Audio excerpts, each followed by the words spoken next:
प्रिय आत्मन भारत की महान ऋषि परंपरा में एक ऐसा अद्वितीय नाम है जो शरीर की सीमाओं से परे आत्मा के अमर सत्य को प्रकट करता है। और वो है ऋषि अष्टावक, जिनका शरीर 8 स्थानों से वक्र था, लेकिन उनकी अंतरात्मा सीधी थी, शुद्ध थी, पूर्ण ब्रह्म स्वरूप थी। उन्होंने मात्र 12 वर्ष की आयु में राजा जनक को ब्रह्म ज्ञान का अमृत पिला दिया, और उस अमृत उपदेश का संग्रह ही अष्टावक्र गीता हुआ। अष्टावक्र गीता कोई साधारण ग्रंथ नहीं, बल्कि ये उस आत्मा की आवाज है जो कहती है, तुम शरीर नहीं, तुम चैतन्य हो, शुद्ध हो। ये गीता हमें सिखाती है कि बंधन केवल मन में है और मुक्ति हमारे अपने स्वभाव में। ये जीवन को देखने का दृष्टिकोण ही बदल देती है। आइए इस दिव्य ग्रंथ की गहराइयों में उतरते हैं और खोजते हैं कि आखिर मैं कौन हूँ। ये एक भीतर की यात्रा है, जहाँ आप स्वयं से मिलकर स्वयं को पहचान पाएंगे। प्रिय आत्मन, अष्टावक्र गीता भारत की प्राचीनतम अद्वैत परंपरा का एक गहन ग्रंथ है। ये एक ज्ञानी गुरु ऋषि अष्टावक्र और एक वैराग्ययुक्त राजा जनक के बीच का संवाद है, जो मानव जीवन में इस ज्ञान और वास्तविकता का दर्शन कराता है। आत्मन, पिछली वीडियो में हम लोग इस ग्रंथ के पहले अध्याय के 10 श्लोकों के भावार्थ को समझे थे। अब श्री अष्टावक्र गीता के अध्याय 1 के श्लोक 11 से आगे के श्लोकों में मुनि अष्टावक्र राजा जनक से कहते हैं, हे राजन, स्वयं को मुक्त मानने वाला मुक्त ही है और बद्ध मानने वाला बंधा हुआ ही है। यह कहावत सत्य ही है कि जिसकी जैसी बुद्धि होती है वैसी ही उसकी गति होती है। उनके कहने का अर्थ है कि सारा खेल मन का है। अगर आपका मन भगवान और शास्त्र के वचनों से पूरी तरह सहमत है और मन इंद्रियों के बर्ताव को केवल देखने वाला होकर उन भोगों को भोगते या करते हुए भी उसमें आसक्त या लिप्त नहीं होता, तो वह मुक्त ही है। फिर 12वें श्लोक में कहते हैं, आत्मा साक्षी, सर्वव्यापी, पूर्ण, एक, मुक्त, चेतन, अक्रिय, असंग, इच्छा रहित एवं शांत है। भ्रमवश ही ये सांसारिक प्रतीत होती है। आत्मा का किसी भी वस्तु या व्यक्ति से कोई वास्तविक संबंध नहीं है। आत्मा स्वयं में ही प्रकाशमान, शुद्ध और माया से रहित है, और ये जो संसार दिखाई दे रहा है वह आत्मा की एक माया है, एक भ्रांति है। इसलिए इस संसार में न तो चिंता करो, न किसी वस्तु को मेरा, बस ममता और चिंता से रहित होकर अपने वास्तविक स्वरूप में स्थित हो जाओ। ये श्लोक हमें यह सिखाता है कि आत्मा कभी बंधी नहीं है, वह शुद्ध, स्वतंत्र और आनंद स्वरूप है। संसार का बंधन केवल भ्रांति है, जिसे त्याग कर आत्मा अपने स्व को पहचान सकती है। सच्चा मुक्त वही है जो मैं और मेरा के बंधन से परे होकर निश्चिंत और निर्मम हो जाता है। फिर 13वें श्लोक में कहते हैं, अपरिवर्तनीय, चेतन और अद्वैत आत्मा का चिंतन करें और मैं के भ्रम रूपी आभास से मुक्त होकर बाह्य विश्व की अपने अंदर ही भावना करें। यह संपूर्ण विश्वात्मा रूपी ईश्वर का प्रत्यावर्त है। यह विश्व जितना बाहर दिखता है वह सब एक मनुष्य के शरीर के अंदर भी है। तो कभी भी न बदलने वाला, चेतन और सब में एक समान रूप से निवास करने वाला उस आत्मा का ही चिंतन करें, और बाहर जितना भी विश्व है वह सब इस आत्मा का ही प्रारूप है। ऐसा चिंतन और विश्वास रखें, और वह आत्मा इस समस्त जगत का एकमात्र साक्षी है। ऐसी धारणा जब पुष्ट हो जाती है तब व्यक्ति मुक्त ही होता है। बंधन तो केवल एक भ्रम है। असल में तू बंधा हुआ नहीं है, लेकिन तू व्यर्थ की गतिविधियों और अनावश्यक कर्मों में इतना लिप्त हो गया है कि इस स्वाभाविक मुक्ति को भूल गया है।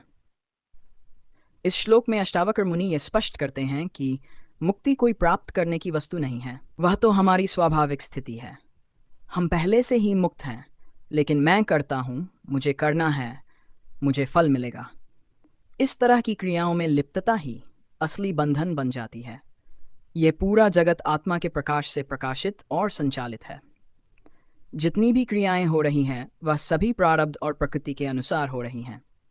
जब व्यक्ति दृष्टा बनकर उन क्रियाओं को होते हुए केवल देखना सीख जाता है, तब वह संसार के तमाशे से अलग हो जाता है, और तब उसे यह अनुभव होता है कि मैं तो पहले से ही मुक्त हूँ, बंधन तो मेरी कल्पना है।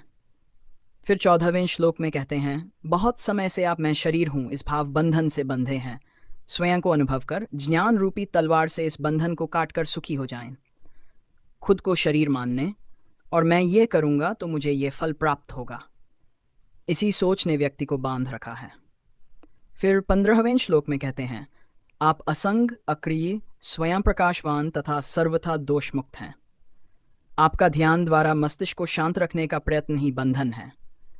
आत्मा किसी से जुड़ा नहीं है और आत्मा के बिना कोई भी कुछ भी नहीं कर सकता। आत्मा स्वयं कुछ भी नहीं करता। आत्मा केवल करने की शक्ति देता है। आत्मा का स्वयं का प्रकाश है, जबकि जीवात्मा आत्मा के प्रकाश से चलता है।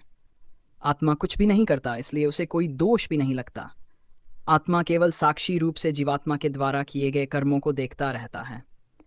जब जीवात्मा सभी कर्म बंधनों को आत्मा की तरह देखने लगता है और सब कुछ करते हुए भी कुछ भी नहीं कर रहा ऐसा समझता है, तो वह जीवात्मा भी आत्मा स्वरूप हो जाता है और यही मुक्ति की अवस्था है।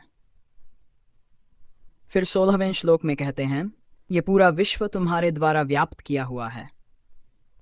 वास्तव में तुमने इसे व्याप्त किया हुआ है। तुम शुद्ध और ज्ञान स्वरूप हो, छोटेपन की भावना से ग्रस्त मत हो।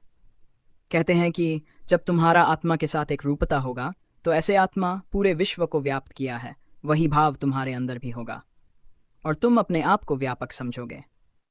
फिर 17वें श्लोक में कहते हैं, आप इच्छारहित, विकार रहित, घन, शीतलता के धाम, अगाध बुद्धिमान हैं, शांत होकर केवल चैतन्य की इच्छा वाले हो जाइए। ये सभी आत्मा के गुण हैं। आप भी सांसारिकता से अपराम होकर, शांत होकर, उस आत्मा से एक रूप होकर उन सभी गुणों को धारण करने वाले बन जाओ। फिर 18वें श्लोक में कहते हैं, आकार को असत्य जानकर निराकार को ही चिरस्थायी मानिए। इस तत्व को ठीक समझ लेने के बाद पुनः जन्म लेना संभव नहीं है। कहते हैं कि आकार को भ्रम जाने, अर्थात बाह्य जगत में दिखने वाले जितने भी सजीव और निर्जीव हैं, इन सबको भ्रम जाने, क्योंकि ये एक दिन नष्ट होंगे। लेकिन जिस निराकार आत्मा से ये सभी साकार दिख रहे हैं, वही सत्य और सनातन है, कभी भी न मिटने वाला है। इस तत्व को ठीक से आत्मसात करने वाला जन्म और मृत्यु के चक्कर में कभी भी नहीं पड़ता। फिर 19वें श्लोक में कहते हैं, जिस प्रकार दर्पण में प्रतिबिंबित रूप उसके अंदर भी है और बाहर भी, उसी प्रकार परमात्मा इस शरीर के भीतर भी निवास करता है और इसके बाहर भी। फिर 20वें श्लोक में कहते हैं, जिस प्रकार एक ही आकाश पात्र के भीतर और बाहर व्याप्त है, उसी प्रकार शाश्वत और सतत परमात्मा समस्त प्राणियों में विद्यमान है। जैसे एक ही आकाश बाहर भी है और घर के आंगन में रखे घड़े में भी दिखता है, उसी तरह आत्मा हाथी और चींटी दोनों में विराजमान है।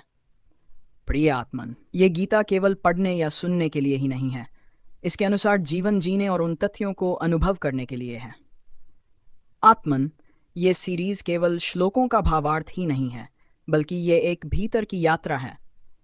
इस यात्रा में आप स्वयं से मिल पाएंगे, अपने असली मैं को पहचान पाएंगे तथा ईश्वर के दर्शन कर संसार की वास्तविकता को जानेंगे। तो आप इस सीरीज के सभी भागों को ध्यान से देखिए, सुनिए और समझिएगा। इस वीडियो को लाइक और शेयर भी कीजिएगा, जिससे यह ज्ञान सब लोगों तक पहुंचे। साथ ही इस चैनल को सब्सक्राइब भी कर लीजिएगा। तो मिलते हैं अगली वीडियो में एक और ज्ञानवर्धक और दिलचस्प विषय के साथ। तब तक आप खुश रहें, भक्ति में लीन रहें। आप भगवान की तरफ एक कदम बढ़ाइए, भगवान आपकी तरफ 10 कदम बढ़ाएंगे। धन्यवाद। हरिओम तत्सत।